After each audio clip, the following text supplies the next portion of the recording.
Le foot, comme on le connaît aujourd'hui, est apparu en Grande-Bretagne au milieu du 19e siècle. Mais bon, on n'a pas attendu jusque-là pour taper dans un ballon avec notre pied. Et d'autres jeux similaires existaient déjà depuis belle lurette.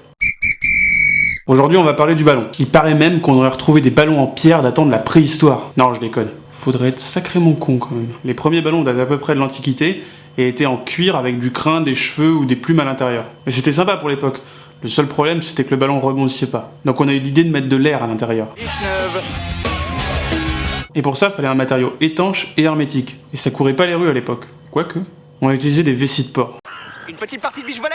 On les a gonflés et on a gardé l'enveloppe en cuir autour afin de protéger la vessie et de garantir une forme plutôt sphérique. Oui, parce qu'évidemment, une vessie de porc, c'est pas parfaitement sphérique de base. Au début, le patron de découpe du cuir, c'est-à-dire la forme des pièces qui vont composer le ballon, était plus ou moins celui du ballon de volley, même s'il arrivait que certains ballons soient plus ou moins différents. Au final, le patron devait au moins comporter une grande couture qui ne serait pas cousue mais remplacée par un lacet afin de fermer le ballon, et de pouvoir le rouvrir à n'importe quel moment pour changer la vessie à l'intérieur. Vers 1860, on met au point la première vessie en caoutchouc, ce qui coïncide pas mal avec l'arrivée des premiers plastiques d'origine naturelle, c'est-à-dire pas issus du pétrole. Et le caoutchouc a de nombreux avantages. Premièrement, il est beaucoup plus résistant, ce qui permet de frapper beaucoup plus fort sans trop détériorer le ballon. Deuxièmement, il a tendance à beaucoup moins s'assécher que la vessie de porc, ce qui va lui permettre de durer un peu plus longtemps. Et enfin, on peut directement lui donner une forme sphérique et inclure une valve de gonflage, ce qui va permettre de se débarrasser de ce fichu lacet qui faisait peur aux joueurs quand ils devaient faire une tête. Et sans se lasser, le patron en cuir perdait une contrainte, vous savez, celle de la grande couture. On a donc essayé de trouver une forme optimale pour que le ballon soit le plus sphérique possible. Et on a trouvé l'icosaèdre tronqué. Ouais, je me la pète un peu. Ouais. Donc un icosaèdre, c'est ça.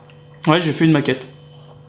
Sympa, hein? Et c'est un des 5 solides de Platon. Donc l'icosaèdre tronqué, c'est la même figure à laquelle on aurait coupé tous les sommets. Donc là, il y a 12 sommets, donc ça fait 12 coupures. Et comme chaque sommet est composé de 5 triangles équilatéraux, quand on va le couper, ça va faire un polygone à 5 côtés, donc un pentagone. Et chaque triangle, comme il va être coupé 3 fois, il va devenir un hexagone. Donc du coup, on a une figure à 20 hexagones et 12 pentagones. Et ça donne ça, un ballon de foot. Tout simple. Si vous voulez plus d'infos à ce sujet, je vous mets juste ici la vidéo de Micmat sur la géométrie des ballons de foot, et ici sa vidéo sur les solides de Platon. Je vous conseille d'y faire un tour sur sa chaîne, c'est assez intéressant, on apprend pas mal de trucs marrants sur les maths. Continuons. Le problème du cuir, c'est qu'il résiste pas hyper bien à l'eau, et donc en plus de s'abîmer, le ballon se gorgeait d'eau et il devenait super lourd. C'était pas très pratique pour jouer. À l'approche du milieu du XXe siècle, avec l'industrie des plastiques en plein essor, on a utilisé pour l'enveloppe une toile enduite de PVC. C'est en gros le même matériau que les bâches de camion et que les sacs Louis Vuitton. Tout de suite, c'est moins classe pour les sacs Louis Vuitton. Ouais. Aujourd'hui, on utilise à peu près le même matériau, en juste un peu plus sophistiqué, avec des micro-billes de verre, des mousses techniques et un revêtement un peu plus rugueux pour une meilleure accroche du ballon.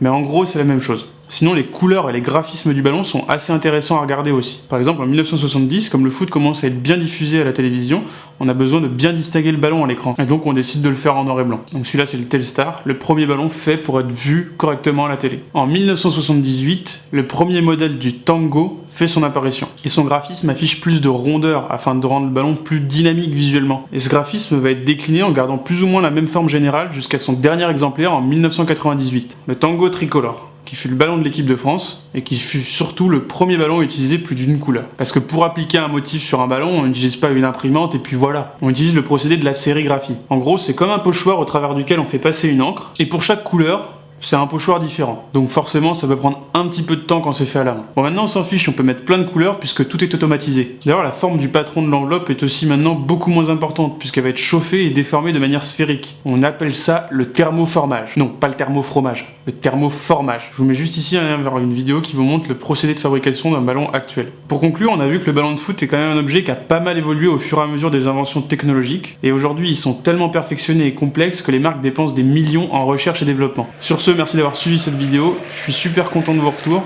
Les vidéos ont l'air de vous plaire et du coup ça me fait vachement plaisir. Je voulais juste vous poser une petite question, répondez-y dans les commentaires, c'est hyper important. J'ai pensé à faire quelques vidéos sur les matériaux et procédés de fabrication avec des exemples un peu marrants et des explications un peu plus simplifiées, et éventuellement prendre des objets et se demander comment ils ont été fabriqués, de manière marrante, hein, toujours. On est là pour s'amuser aussi. Donc dites-moi si ça vous intéresse dans les commentaires. Si oui, dites-moi quelle famille de matériaux vous intéresse le plus, ou s'il y a un objet en particulier pour lequel vous aimeriez savoir comment il est fabriqué, et moi, j'essaierai d'y répondre. En attendant, si cette vidéo vous a plu, comme d'habitude, vous pouvez liker, commenter et partager, et vous abonner si c'est pas déjà fait. Sur ce, moi je vous laisse, je rentre au vestiaire. Oh, une savonnette!